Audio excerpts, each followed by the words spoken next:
We are back with you with another Johnny Torch review, this time taking on Captain America Brave New World.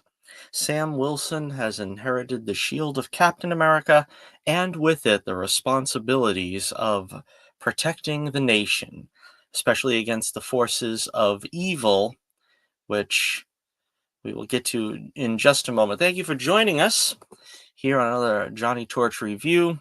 Burning the midnight oil tonight to bring you a review as early as humanly possible. I just saw the film a few hours ago, and we are going to break it down with you in a spoiler filled review. But as usual, I'm going to endeavor to give some spoiler free thoughts at first in case you decide to see the movie. You can hear my opinions without being spoiled to plot details. First of all, I think this film sets out to do two things, and inevitably it ends up doing both very well. It sets out to make a Sam Wilson Winter Soldier movie. It also endeavors to do a sequel to The Incredible Hulk, which for some reason they have been trying to stay away from pretty much for the past, 15 years since the film came out. But in all avenues of those two instances, they seem to have succeeded. I don't know if this is a film that's going to satisfy everyone, but I had a good time with it. It was a lot of fun. I am not going to review this as the movie I wish it was, in other words. For example, I wish this was a Chris Evans Captain America movie. It's not. And rather than try to go into it biased against it, for that reason, there's no purpose in it. If you don't want to see this movie because it's not the Steve Rogers Captain America, this movie probably won't do anything to sway you into wanting to see Sam Wilson as Captain America. If you don't want to see a Incredible Hulk sequel without the Incredible Hulk, this film is not for you. But if you're willing to go on this film on its own terms and except that you're not going to see the Hulk, Bruce Banner Hulk, and you're not going to see Steve Rogers. There is still some fun to be had with this film. I thought it was pretty well done. It's certainly the best effort they've had in some time. You can look back at the handful of films we've gotten in the past few years. I mean, is this better than Wakanda Forever? Yes. Is this better than uh, Shang-Chi? I guess, yeah. Is it better than the Marvels? Yeah. So I mean, if you're going into it looking for something that feels like a step in the right direction, I think this movie is for you. If you're going to go into it feeling like I don't want uh, Cap Falcon or Falcon Cap or whichever way you want to talk about it, then yeah, don't even bother.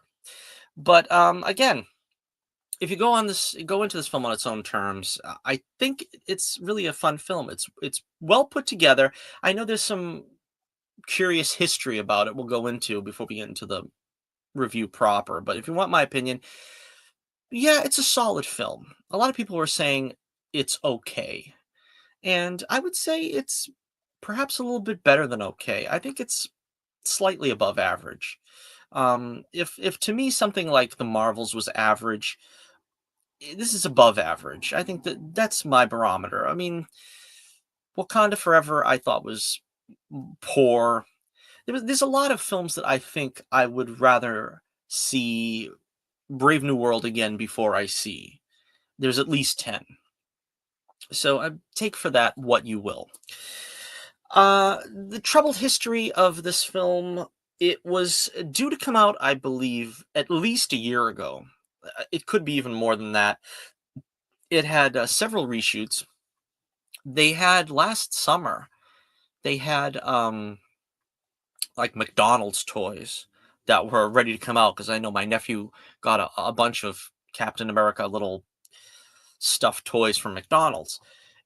And the film was pulled and they reshot it. And supposedly there was like very bad response to the film, so they reshot it again.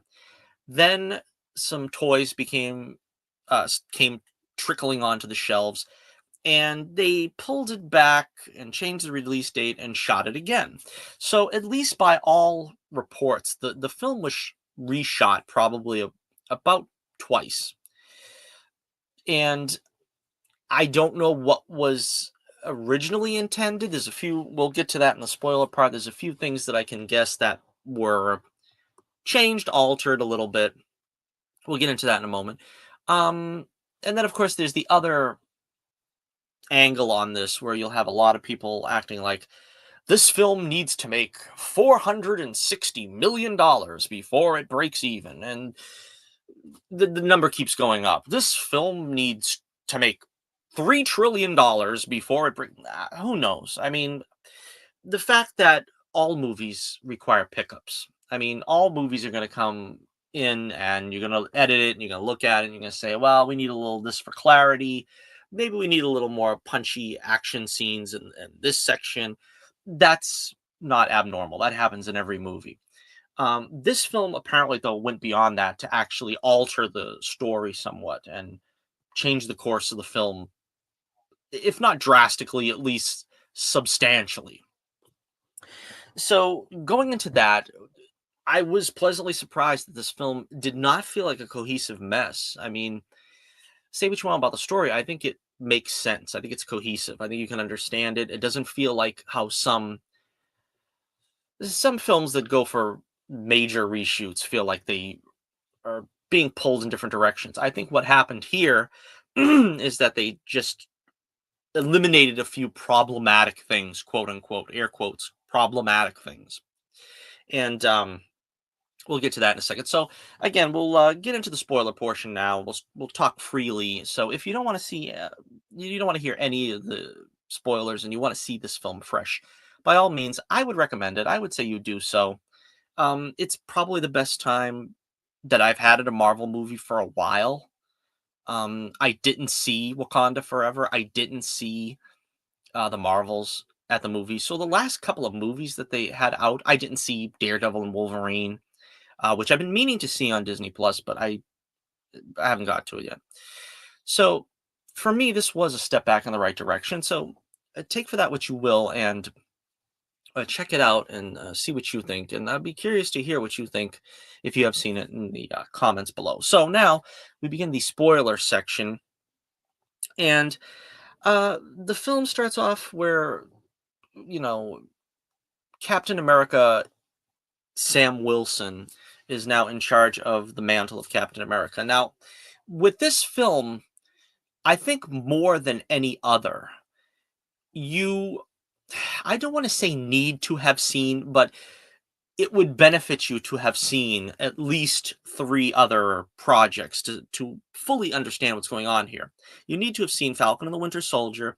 You need to have seen uh, the Eternals, which has a pivotal plot point here, and you probably definitely need to see the Incredible Hulk.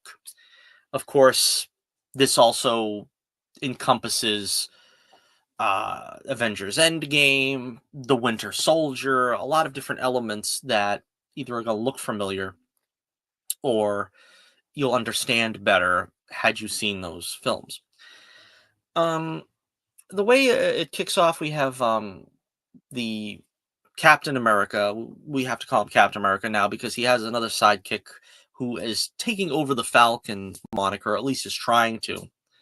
Joaquin or Joaquin, I don't know exactly how it's pronounced. And a lot of people complained about this character. I thought he was pretty good. I thought he was a shot in the arm because my fear was actually now that, because I like Anthony Mackie, I enjoyed him in every one of his performances, whether it be Winter Soldier or Ant-Man or even the lamentable Falcon and the Winter Soldier, which we'll get into in a second there. We'll talk about that in a minute. But I always liked him as the Falcon. I thought it was perfect casting. I thought he had a real good nature about him. And even in the worst projects, he still projected a great energy and enthusiasm with this character. Sort of a comic relief. And I was afraid that he was going to be played too stodgy, was not going to be particularly glib and that all that was going to go to the Danny Ramirez character. But fortunately, I felt that he pretty much retained Sam Wilson's flavor. He retained that style. So that was very important to me, and it shows up pretty well in the early scenes. He's taking on the Serpent Society, which, again, like all Marvel films, whenever there's a bad guy agency or whatever, has nothing to do with the comics. There is no visual flair at all here. The Serpent Society, all dressed like snakes, and that they had that kind of aesthetic about their costumes, much like AIM, much like Hydra. Nobody wears the costumes here. They're just guys in black leather, and they're terrorists, and they're terrorizing like a Mexican uh, church, and they're looking for some contraband or something that they're trying to abscond with. And there's some pretty good action in these scenes. Now, a lot of people are complaining about the action, about the choreography of the hand-to-hand combat scenes. I thought they were all very good. They all looked fine to me. And we have like the this typical 80s action scene here where it's Sam taking on like a bigger guy. I mean, this is like Indiana Jones and the German mechanic, or Batman and the bell tower with the big guy, and it's a lot of fun, and it feels like it has that kind of 80s action hero banter as well. And that's kind of, like I said, they kind of kept that same attitude that Sam has. It seemed to me very much on display in that scene. And so that put my fears at rest that he was not going to be, as in the Falcon and Winter Soldier TV show, Mr. Sermon, Mr. Lecture, which is what it seemed like in that show he was going to be. The Falcon and the Winter Soldier, it, it was very difficult. It was probably the worst of the Marvel shows. I haven't seen Agatha, but I mean, of the ones I've seen, because it did feel particularly preachy and woke and DEI heavy and whatever. But it wasn't horrible because you could get through it on the performances of Anthony Mackie and Bucky, um, Sebastian Stan. Here, I was afraid it was going to get back into that. Now, we'll just tackle this question head on. Is it woke? I can't say it's woke, particularly in the sense of Falcon and the Winter Soldier. That felt much more preachy and lecturing and looking at how America is wrong, and they want you to sympathize with the terrorists. Um, it doesn't feel like that in this film. It does feel slightly more patriotic, and I think that's where the reshoots really came to play. I think this film really was entrenched in the woke, and I think they realized in some cases that was probably the second reshoot, and they I think they eliminated a lot of those elements. Now we have here a figure that was important in Falcon and the Winter Soldier, which is Isaiah Bradley. Now, if you remember that show, it was going deep into the details of how he was the second Captain America, the first black Captain America, actually, because Sam isn't the first, and how, like, I forget, I really didn't go back to see that show again afterwards, but like in the 50s or something, he sort of carried on the mantle with the superhero, the super soldier serum. He ended up getting put in prison and was experimented on and all this crap. And a lot of it is laid at the door of America and the government being no good, particularly to Black Americans and so far and so forth. And that's kind of what the heavy-handedness that nobody really was looking forward to seeing in this film. Fortunately, they left that all pretty much at the door of Falcon and the Winter Soldier. Here it picks up where Sam is going to work for President Ross, General Ross, if you know him from the Hulk comics. And he's been progressing through the movies up the corporate ladder. Now he's the president. And Isaiah Bradley, of course, Sam tries to get him in on the ground level in Washington to sort of, get him some recognition. It turns out to be a big mistake because A force, an evil force at play here has brainwashed or has the capability to brainwash certain people to try to assassinate President Ross. Now, of course, this is another thing where I think that the reshoots probably had to have something to do with. Now, the political climate. Now, the first set of reshoots, I think, was basically they wanted to take out some of the heavy-handedness of America bad and, the sort of belaboring the point of what happened to Isaiah Bradley and so on and so forth. I think a lot of the other stuff that was taken out was probably trying to show Ross in a poor light. The film seems to take great pains to tell us that General Ross, I'll always consider him General Ross, is trying to turn over a new leaf. He's trying to do the right thing. And there's sort of people's concern that maybe they were trying to make him sort of a Trump surrogate and that maybe it was all going to be about, Orange Man bad and he turns into Red Man who is bad. And if there was anything to that, they nullified it. And I think that was probably what the second round of reshoots were. Another thing, uh, Sabra, I think is how you pronounce the character's name, who was pretty much, to my knowledge, the only Israeli superhero.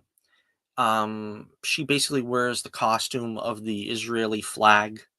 And of course, with the climate being what it is and the pro Palestinian movements and so on and so forth, her role is significantly, if not reduced, it's repurposed.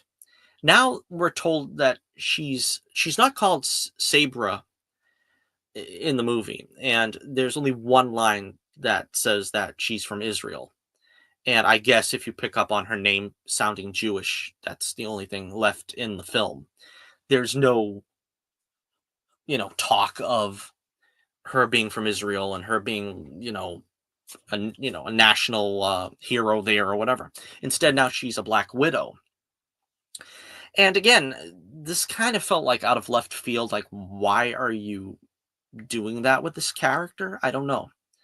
A lot probably has been made that she, looks like she's about, like 5 foot one, maybe something like that, and she's not particularly well skilled looking to take on men 2 or 3 times her size.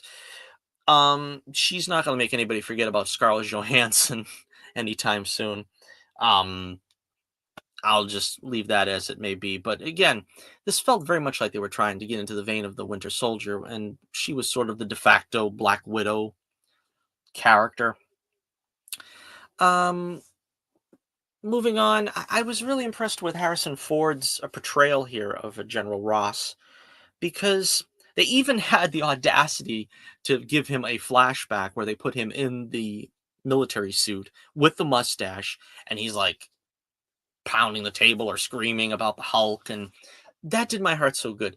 The biggest problem with this film is that it's a Hulk film without the Hulk. And like I said, I'm not going to rate it as such where it's a disaster because the Hulk isn't in it. The Hulk should be in this movie, and you're probably going to hear me mention that 1,000 times because it is sort of an official, unofficial sequel to the Hulk.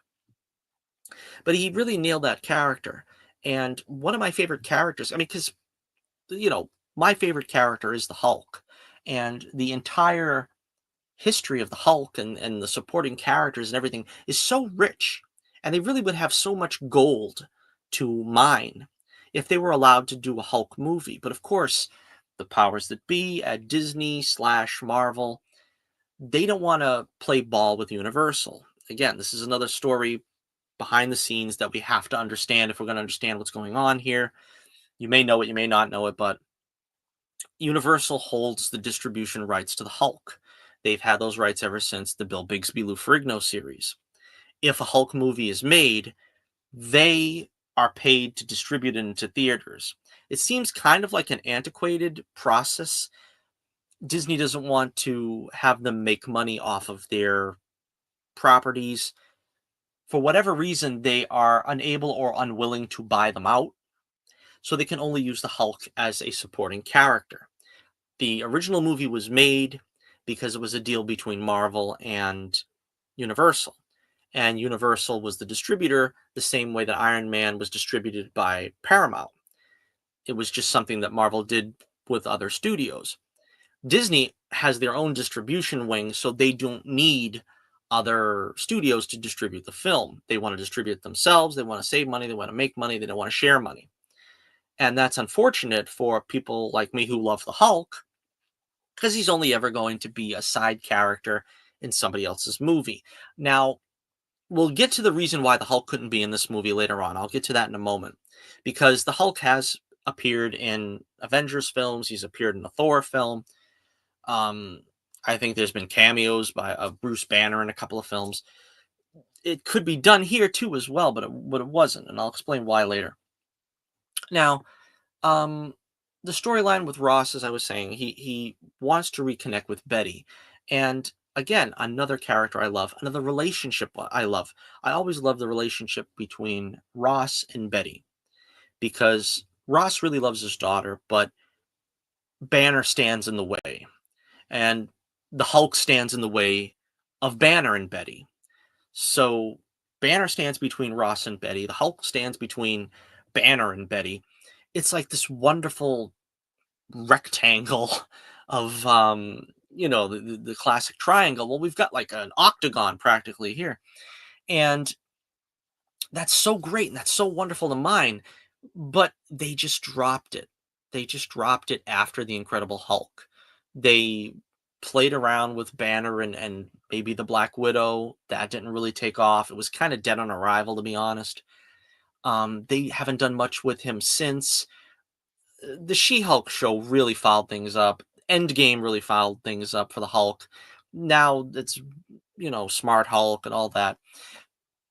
And we'll get to that in a second too. But uh, the problem being, of course, that we can't deal with all these issues in the foreground. Like this has to all take place now that we've dropped it for like 15 years and that we're kind of starting to pick it up.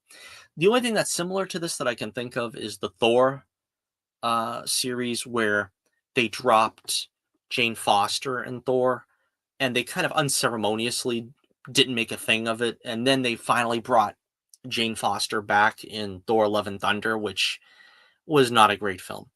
But at least they brought her back and they tried to continue on that storyline without pretending like it never happened.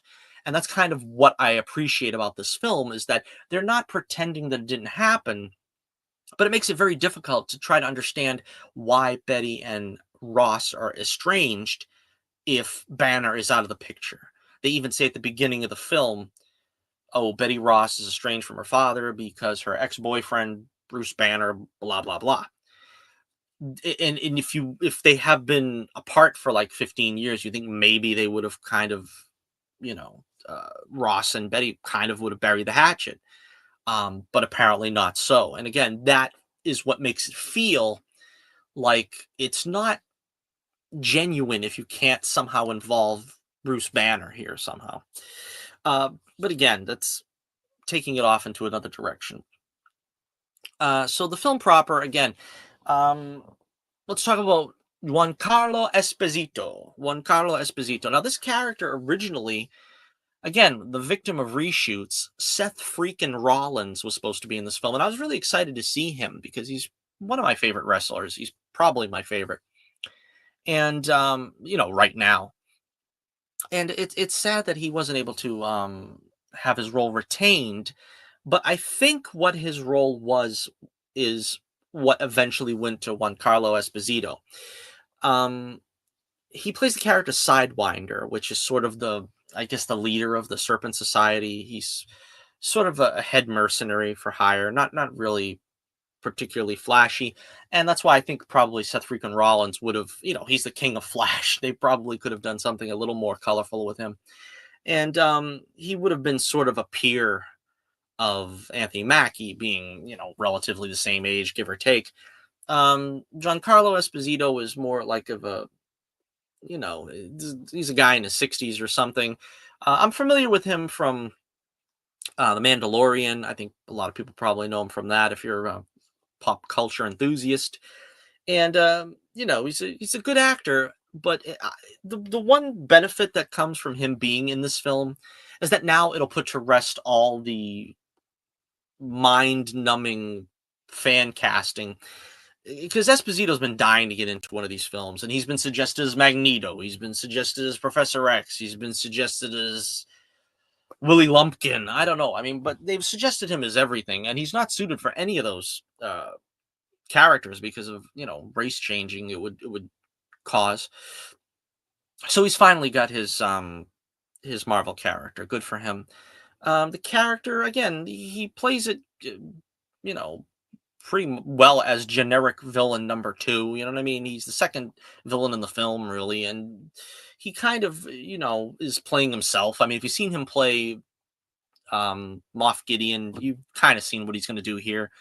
And they have an amusing scene. There's a fight scene, and then Sam goes to question him after he's captured, and he's kind of like bartering with him. He's trying to barter his freedom, Sidewinder, and it's a funny scene. It's not really a film where there's a lot of like head villains. You know what I mean? There's one head villain, and we're going to get to him in a minute, but it's like it kind of feels like that maybe if, at least in my opinion, if Seth Rollins was like the second lead villain, the second heavy, it would have carried over to be a little something more than just like, kind of a muted gunfight and then it's kind of over. But such is life, and we move on. All right, so again, we come to the villain, the main villain of the piece, which is the leader, and the leader is finally realized after he was hinted at, and nearing the third act of the Incredible Hulk.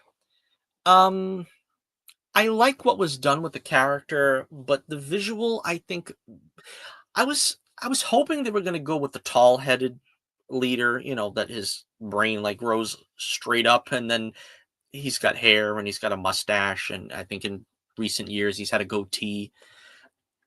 But they went with the bubble brain look, which I guess I'm not sure who created that. It could have been McFarlane. I don't know. But the sort of the bubble brain look, as if like his brain is too big for his skull, and you can just see his brain pushing up through his skin. He's and it's okay. The makeup is okay. It reminded me of the Emperor, and that's kind of what this character is in this movie. He's the Emperor. He's sort of the he is masterminding everything from a cell, basically. And he's got the glowing green eyes, which one is kind of clouded over. I wasn't sure about the reason why they did that, but I think he would have looked even more haunting if he had the both eyes intact. But he's got the green eyes that you could kind of see in the dark. He's got kind of the slimy green skin. And and he's talking in such a way, like, for instance, when you see this character and they like show a quick clip of him being young, where he looked normal, just kind of refresh the fans' memory, I guess, the audience's memory. But he was kind of a goofball in The Incredible Hulk, and it's like it's completely flipped here.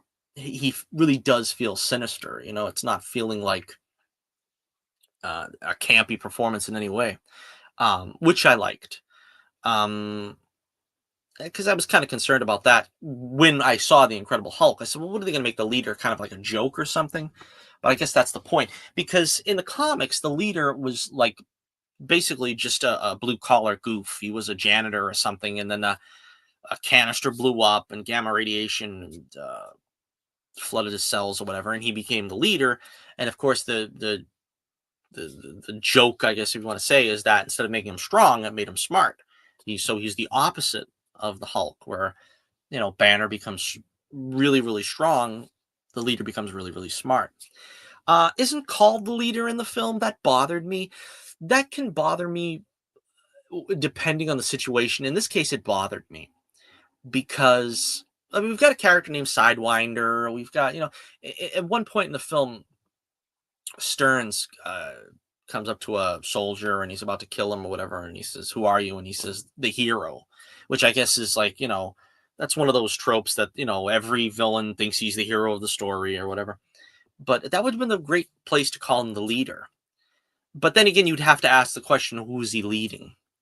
And apparently, he's only leading a handful of people that he can brainwash.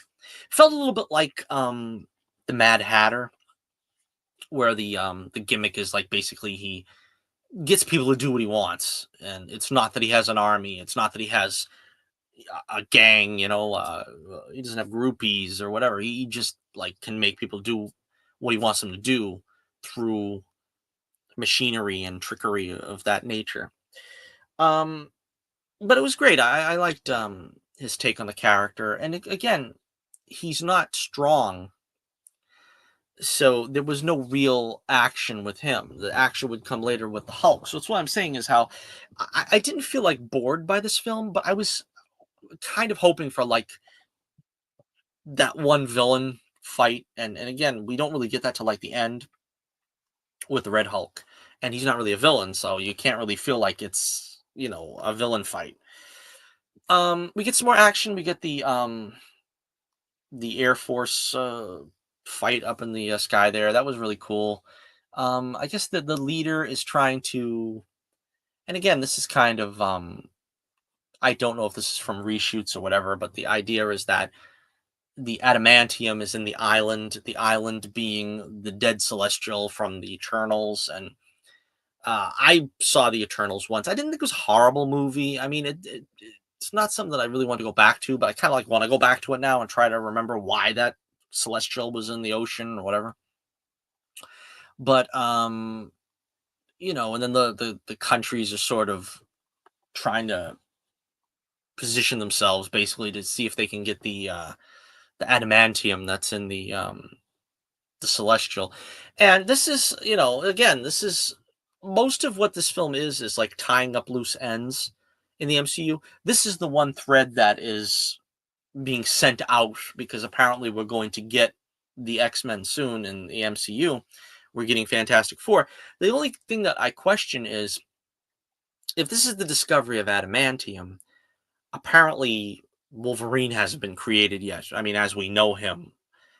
And with the Fantastic Four, there's been at least the suggestion. I don't know if this has been confirmed by Marvel, but the suggestion that the Fantastic Four takes place in the multiverse and they will wind up coming to the 616 proper verse and they will become our Fantastic Four even though they began elsewhere.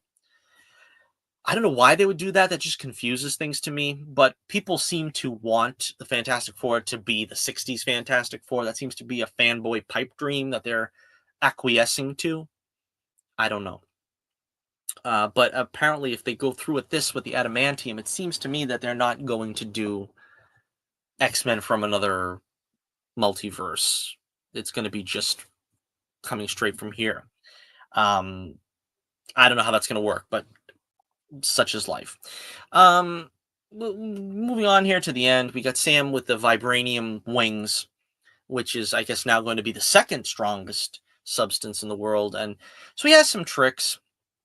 We get a cameo of Bucky Barnes because during that fight in the air, it's a battle between America and Japan. Again, this feels like I don't know what the battle was originally. Maybe you know due to political tensions, they didn't want to make it China, they didn't want to make it Russia, and it seems a strange choice that they made it Japan. We're going to go to war with Japan over adamantium. I don't know if that's how originally it was planned. Um, but again, for a thing called Brave New World, it feels like that they're trying to stay very safe and not get too political. But that might not be a bad thing, actually. So Joaquin gets hit in the sky, gets sent in the drink. And meanwhile, the leader, again, like I said, in shades of the Emperor, he's like sort of goading Ross to become the Red Hulk. Because apparently, the whole story about the leader is he is in confinement in some backwoods area, some cabin out there in West Virginia or something. And he is working for Ross. This is the only part that to me felt a little convoluted that maybe they could have clarified this a little more. Ross put him here basically to make him the fall guy for Harlem. because the Hulk and Abomination smashed that crap out of Harlem.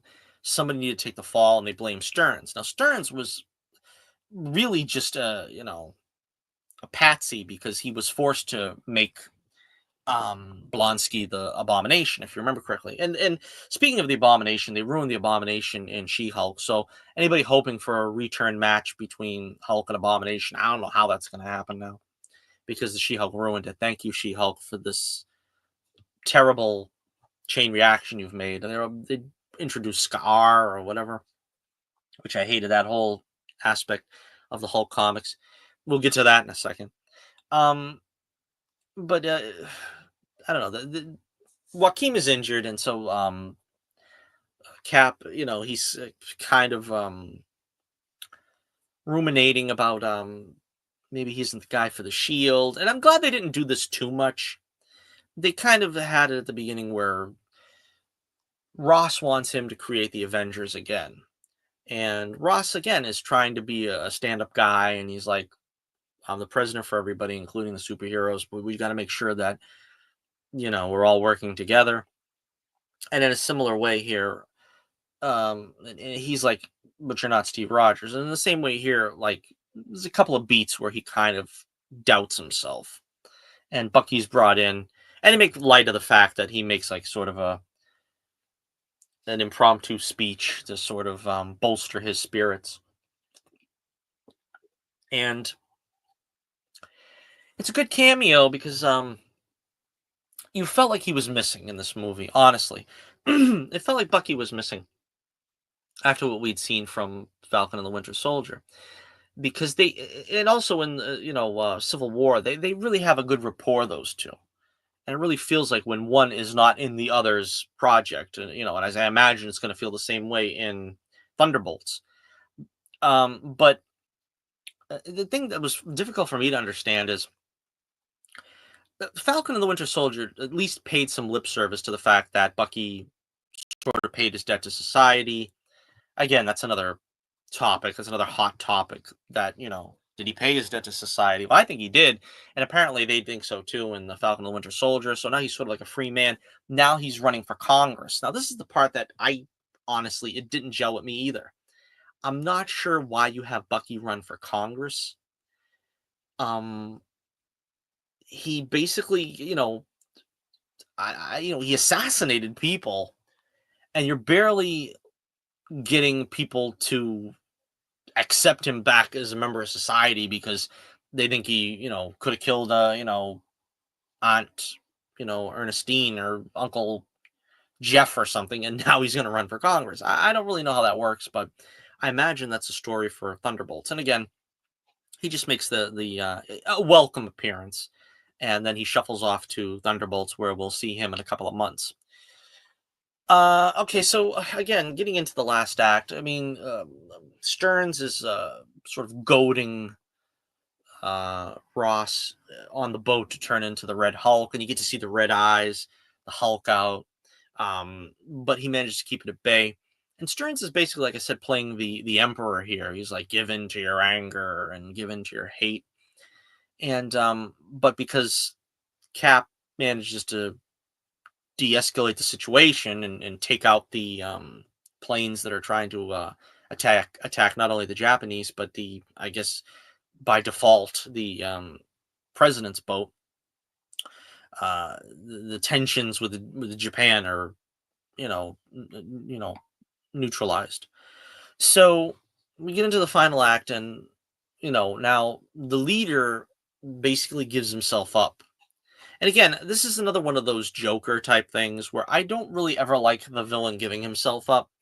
But the idea is here that everything's going to come out in the wash, I guess, so to speak. I mean, now, in shades of Batman Returns, where the Penguin is making a speech and then the Batman has I played this city like a harp from hell. In the same kind of shades where over the PA system, the leader has all the reporters and everything hear the conversation between him and Ross. And Ross wants to sort of explain himself, and the staff is like trying to keep him away. But this is enough to like trigger him. And literally trigger him.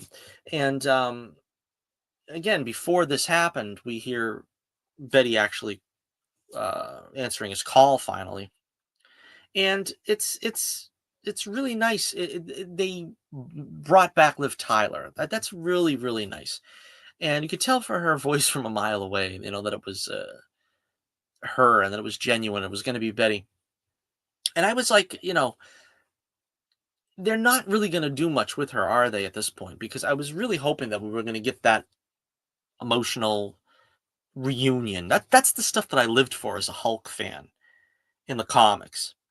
Whenever Betty and her father made up, because they were always at odds, it was a real touching thing. And here, I just felt like we got the phone call, and it's like, there's got to be more. There's got to be more. So anyway, he hulks out because, I guess again, he feels that with all this coming out, his relationship with Betty is threatened again.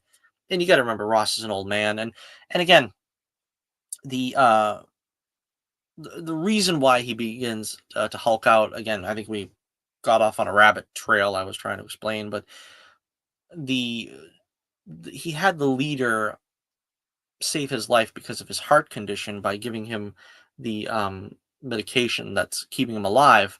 But of course, in doing that, the leader has been giving him slow doses of gamma radiation poisoning that leads to this complete transformation into the Red Hulk at this point.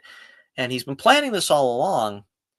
And I guess the idea is that Ross was going to pardon him and let him out to be his own guy, but he kind of still needs the leader for the pills that are keeping him alive. But why wouldn't the leader keep making those pills? Well, because I guess he can't really let him out, because if he lets him out, then it's going to come to light that he was basically continuing to put gamma radiation into Stearns, making him the leader, making him more brilliant, which is what helped him, I guess, go up the corporate ladder. Again, that's the only place where the script might have been a little shaky. We could have tightened that a little bit, maybe, but so he turns into the Red Hulk, and it leads to a great action scene. I mean, they spent a crap ton of money on this. You could see Ford's face in every single scene with the Red Hulk. It looks just like him. And you could tell this is where they spent the money. This is where the budget was. And it's a great action scene, and it feels so good to see the Hulk, a rage machine again. I mean, this is the Red Hulk. This is not the Green Hulk, but when's the last time we seen this? I mean, we haven't seen a Rage Hulk since what, like Age of Ultron, maybe something like that. I don't know. But it's just so refreshing, because that's what everybody wants to see from the Hulk. Nobody wants to see smart Hulk. Nobody wants to see the Hulk with Banner's brain. Everybody wants to see that fury, that rage, the smashing everything. The White House is smashed, and the whole parking lot of the Washington Monument is in a shambles, and you could see him leaping, and it's just great. It's just that great cathartic release that you get from seeing the Hulk in action, smashing the force of nature. That's what everybody loves about the Hulk. If you love the Hulk, that's why you love the Hulk. And we finally got a bit of that back here. And I didn't feel like I was cheated. A lot of people were like, well, he's only in it for 5 minutes. Well, I think it was a little bit longer than that. I would probably say 10 maybe. But, in a case like this, there was really nothing else you could do. I mean, there's only going to be one scene with him. Once this happens and he changes back, you're going to put him away.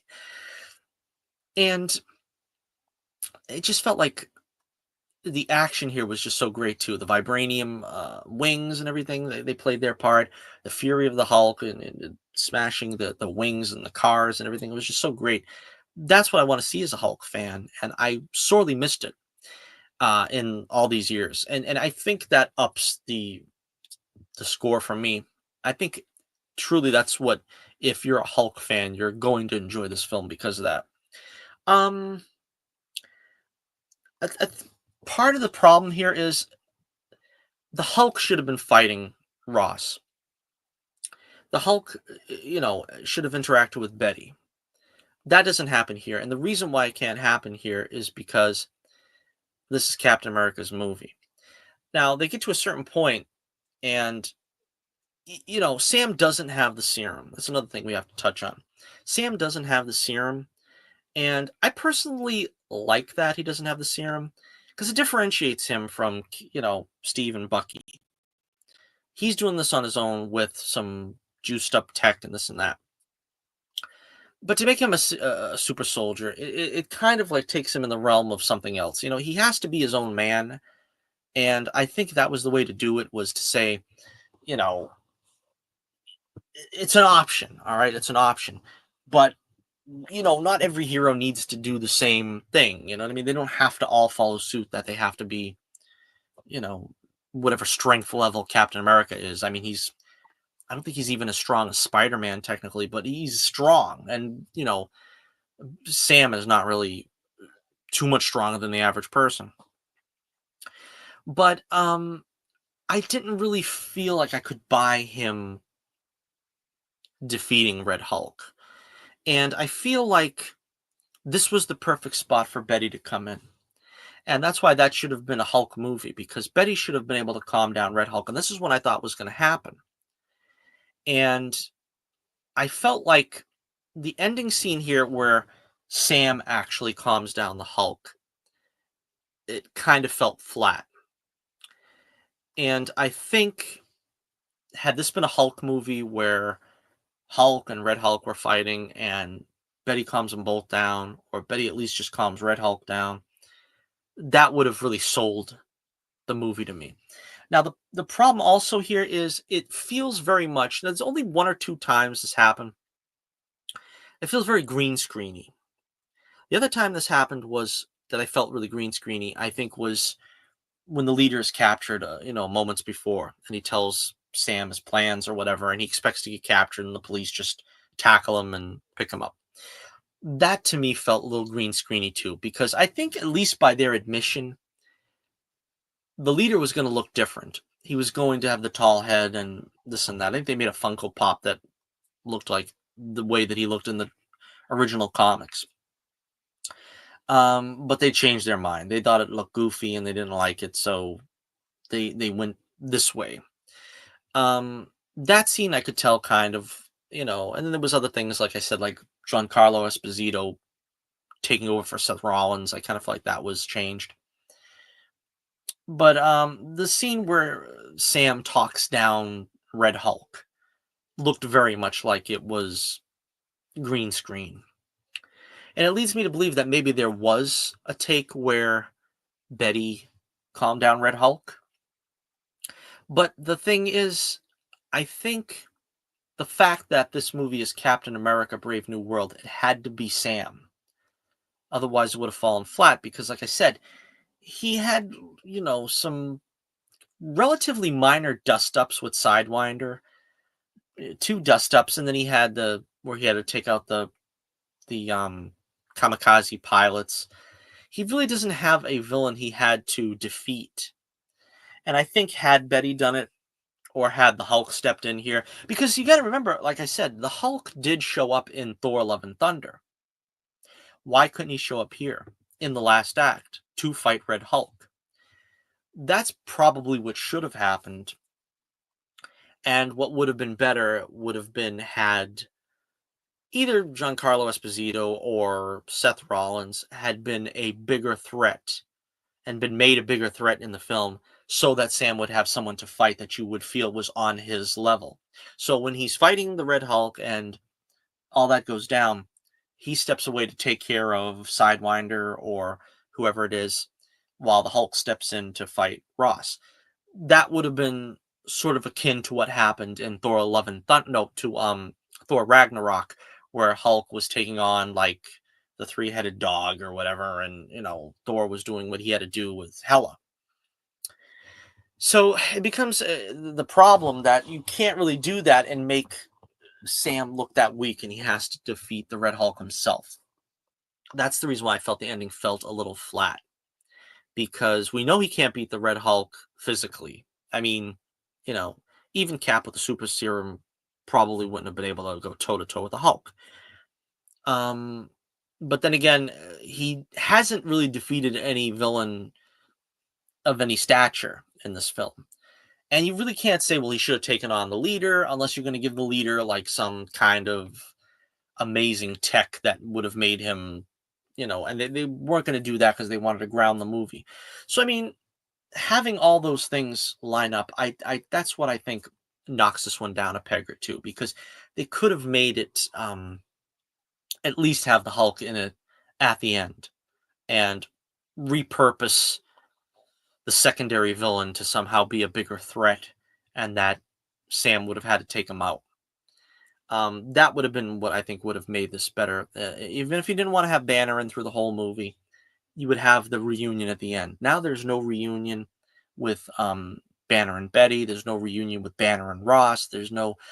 You needed him in here at some point, and that was probably the for the best. Instead of like letting the film sort of end on Sam being an aspirational speaker, or it is what it is because, like I said, his name is on the poster. It's not the Incredible Hulk 2. It's not, Betty Ross. It's Captain America. And so, unfortunately, that's kind of the problem. But the action was good with the Red Hulk. I just think that might have let me down a little bit in that respect. So we have at the end, we have, Isaiah Bradley's let out of prison. And again, Carl Lumbly, we didn't really talk about him too much. I know we're going on close to an hour here. I got to wrap this up. But he's a great actor and he really makes you feel the emotion of this. He's like, they're gonna put him in solitary. He's like, I'm not going back to solitary. And this is a guy that suffered. And unfortunately, too many guys like him have been put in jail for years and decades, when they should have been exonerated and released long before that. And you feel for him. And he has a couple of good scenes with uh, Sam, and you got to remember he's also superhero royalty as well. He was in well, he originally was in Mantis, a show that I never watched, but I wanted to. As a kid, I wanted to, but I was like, it's just gonna get canceled. I don't want to get my hopes up and get invested in a show like that. But I probably should go back and look at it. And of course, the Martian Manhunter on Justice League. So the end of the movie, we have Ross is in the raft now, which is where he had put Sam at one point. And the funny thing is he did. I don't know again if this is a reshoot or not, but he did sort of make good his turning over a new leaf, and they have to sort of like just monitor him in this like prison thing because I mean I don't think he killed anybody. He did a lot of damage, but and he finally gets the scene with Betty, and again this it wasn't a letdown in the sense that I'm glad that they brought her in, but again, you bring in Liv Tyler just to give her like, whatever it was, 90 seconds looking through a window of a door. You know what I mean? I kind of felt that more could have been made of this. And so it was kind of disappointing. I mean, I'm glad they went through the effort of bringing her back. They didn't have to. And she didn't have to come back, but they did. And she did. And, that's a good thing. But I kind of feel like it was a wasted moment. It's like, oh yeah, it's good to see you again, and it didn't really reach the emotional apex it needed to, and I felt like as a Hulk fan, kind of let down by that. I was like, oh, that's all we're gonna get, yeah, yeah. That's kind of the way this movie is. This movie is basically that's all we're gonna get, yeah. So again, it's above average. I wouldn't say it's even average to me. Like like the Marvels was average. You know what I mean? Shang-Chi was average. I mean, they were good enough. They were good enough, and if I never see him again, I don't really care. I will probably watch this movie again. I mean, I'm definitely gonna watch it again. Um, but I'm still gonna be, plagued with the lingering thoughts of what if they put Banner in the last act? What if Betty had a little bit more of a prominent role there? It's just sad, but it is what it is, basically. And of course, there's the post credit scene, and Joaquin is all right, the new Falcon. He kind of promises to take him under his wing, literally. Um, the post credit scene. a lot of people, I didn't have it spoiled for me, but I know a lot of people were sort of poo-pooing it. I thought it was fine, really. I mean, you get to see that the leader is in prison and Sam like visits him, so to speak, and he sort of is like vaguely hinting at what the future holds. He says something to the effect of, "Do you think you really stand a chance against the others?" And he's being very vague because Marvel has a history of not particularly following through on their post-credit tags, or if they do, sometimes they look wildly different in the resolution. But I thought it was fine, and again, I liked a lot of I believe his name is Tim Blake Nelson. I liked a lot of what he did. He was very cold and calculating. That's something I think that the I remember the leader from the cartoons doing a lot. The probability of you turning around would be 77%, and I knew that there was a 90% possibility, and he was doing that a lot, and I felt like that was something that was familiar to me. I was happy with that. Again, the leader is like one of the Hulk's real big villains, and it was interesting to see that they used him and a lot of Hulk paraphernalia, so to speak, without using the Hulk. That's going to always be the problem. But again, you don't have a large sandbox for Sam Cap. You know what I mean? He doesn't have a long list of villains because again, what they're doing is they're doing the mantle passing thing. They're doing what the comics did that nobody liked. And that's why nobody's really going to like this ultimately. And that's the problem we face, which is going forward. Are we going to get a recast? Are we going to get the older actors back? Is Chris Evans ever going to come back? We've got Robert Downey Jr. back, but he's playing Doctor Doom. It just, begs a lot of questions of where are we going from here. This film did not answer any of those questions whatsoever. If anything, it raised more questions as to, what are we going to do going forward? We've got an Avengers movie apparently coming out with no Avengers. This film doesn't really resolve that. It plays lip service to the fact that we need Avengers, and I think Thunderbolts is going to do the same thing, judging by the trailer. But we don't really have. I mean, who do we have? We still got Doctor Strange. I am pretty sure Benedict Cumberbatch is on retainer still. Possibly Paul Rudd's Ant-Man is still on retainer. I think we might have Star-Lord and Chris Pratt. I don't really see too many we'll have Tom Holland, of course, but I don't see too many of these characters. Probably Thor. So, and then I guess you get the scabs. The Captain Marvel and Miss Marvel and Shang-Chi and Black Panther's sister, or whatever. I guess that's what we're looking forward to going forward. I would hope that they would recast, or at the very, very least, bring in a multiverse version. If you're not going to time travel and say, "Oh no, Cap's not dead, Widow's not dead, and Iron Man's not dead," at least bring in a multiverse version. That would probably be the way to go. But again, I don't think that's in the cards going forward. Okay, so let me know what you think in the comments below. I'm going to give Captain America Brave New World 3.5 stars out of 5. Like I said, 3 is like just okay, good enough. Good enough. That's what this is. I think maybe it appeals to me a little bit more being a Hulk fan, so I'm giving it that half a point extra. But basically that's what it is. It's basically good enough. Not overly woke or preachy. I mean, if you think that, having Sam as the Captain America makes it woke, again, I don't know what to tell you, but just from the standpoint of what's the content of the film, not woke really. And the action is good enough. To me, it was satisfactory. You had a Winter Soldier-ish plot, enough intrigue to keep you interested. I think maybe little kids might be a little bored by waiting for like the Red Hulk, because like I said, they probably needed a better, villain to sort of showcase against Sam. With the leader being sort of the emperor, where he's not going to really get out there and slug it out and get his hands dirty. I do hope we see the leader again. I think you could do a lot more with this character. I hope it's not going to take 15 years, but again, I liked that performance, and I hope that they build on it. Take the chance to make him a heavy hitter going forward. Same thing with like Baron Zemo. They brought him back for the TV show. Didn't really do a whole lot with him after that. A lot of people also saying that like Sharon Carter, they didn't do anything with her, but they didn't do anything with her yet.